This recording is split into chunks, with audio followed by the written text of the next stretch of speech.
आप सबका स्वागत है। हमारा विश्वास है कि आप इस हजूरी से सेम वापस नहीं जाएंगे। हमारा परमेश्वर कभी ना बदलने वाला परमेश्वर है। वो आज भी अपने लोगों के बीच अजीब और अचंभी रीति से कार्य करता है। तो आइए अपने हाथों को उठाकर उस परमेश्वर का धन्यवाद करें। हमारा परमेश्वर वो परमेश्वर है जिसने लाल समुद्र को दो भाग कर दिया, जिसने दानियल को शेरों की मांग में जाने से बचाया, जिसने दाऊद को कभी भी हारने ना दिया। उसने हमें इतना प्यार किया कि उसने अपना इकलौता बेटा प्रभु यीशु मसीह हमारे लिए दे दिया। हमारा विश्वास है कि आप इस हजूरी से सेम वापस नहीं जाएंगे। जो मसा, जो दर्शन, जो अभिषेक परमेश्वर के दास हमारे आत्मिक पिता के ऊपर है, अगर आप भी पूरे मन से उसका हिस्सा है तो आप अपने जीवन को, अपने परिवार के जीवन को और अपने आसपास के जीवनों को बदलता हुआ देखेंगे। परमेश्वर की हुजूरी, उसकी प्रेजेंस, उसकी सामर्थ यहाँ मौजूद है आपको छुटकारा देने के लिए। आमीन। आइए हम मेरी भविष्यवाणियों की पुस्तक में से आज के वचन को पढ़ते हैं।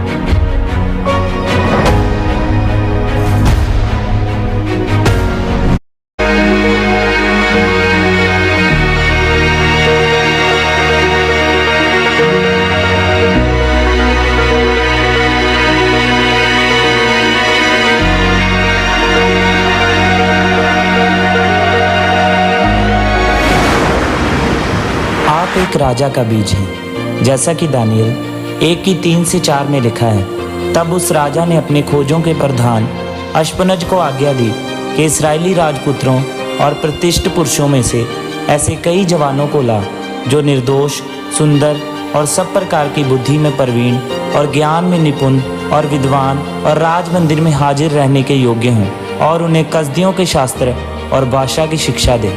मेरे प्रियो, बाइबल में जब आप दानियल की पुस्तक में पढ़ते हैं तो लिखा है कि नबूकदनेस्सर राजा ने अपने खोजों के प्रधान अश्पनज को आज्ञा दी कि इस्राएली राजपुत्रों और प्रतिष्ठित पुरुषों में से ऐसे जवानों को ला जो निर्दोष, सुंदर और सब प्रकार की बुद्धि में प्रवीण हों और जो ज्ञान में निपुण और विद्वान हों। यानी राजा ने कहा कि ऐसे पुरुषों को महल में लेकर आओ जो राजा का बीज हों और जो राजकुमार हों, जो प्रतिष्ठित घराने के हों। तब वह दानियल, सद्रक, मेशक और अबेदनगो को लेकर आए।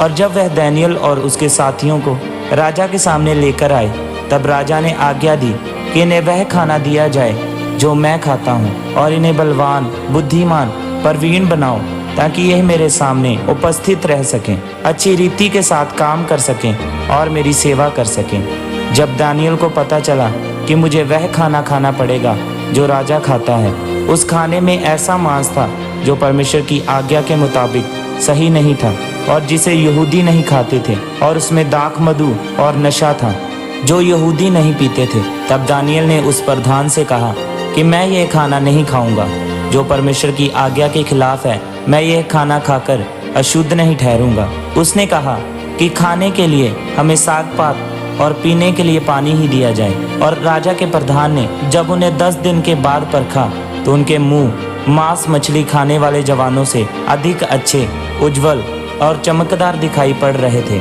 मेरे प्रियो, दानियल ने परमेश्वर की आज्ञाओं को ना छोड़ने का फैसला कर लिया था। वह परमेश्वर की आज्ञाओं पर सदा की रीति से चलता रहा। कुछ चमत्कार इसलिए नहीं होते हैं कि आप प्रार्थना और बाइबल पढ़ते हैं, लेकिन वह इसलिए होते हैं कि आप अपने जीवन में पाप को मना कर देते हैं और अपने जीवन से निकाल देते हैं।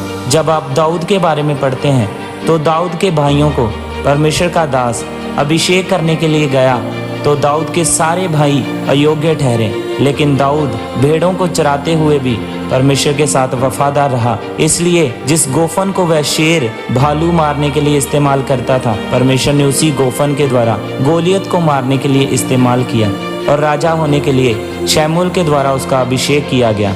आज बहुत सारे लोग परमेश्वर के कामों को करने का फैसला नहीं लेते हैं और वह अपनी परेशानियों को देखकर रुक जाते हैं। वह पाप को छोड़ने के लिए तैयार नहीं है, जिस कारण वह शैतान के जाल में फंस जाते हैं और वह अपने चमत्कारों और आशीषों को नहीं ले पाते हैं। मेरे प्रियो, अगर आप अपने चमत्कारों और आशीषों को लेना चाहते हैं तो आज आप भी दानियल की तरह परमेश्वर में दृढ़ बने रहने का फैसला करें। परमेश्वर के साथ वफादार रहें, उसकी आज्ञाओं को मानें, क्योंकि आप एक राजा का बीज हैं। आमीन।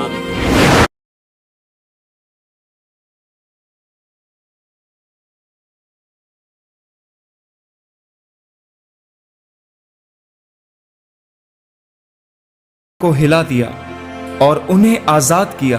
तो आइए हम दिल से नाचते हुए उसकी आराधना में चलते हैं। जैसा कि बाइबल में लिखा है, परमेश्वर के गीत गाओ, उसके नाम के भजन गाओ, उसका धन्यवाद करो, 10 तार वाले बाजे और बांसुरी बजाते हुए उसकी स्तुति करो।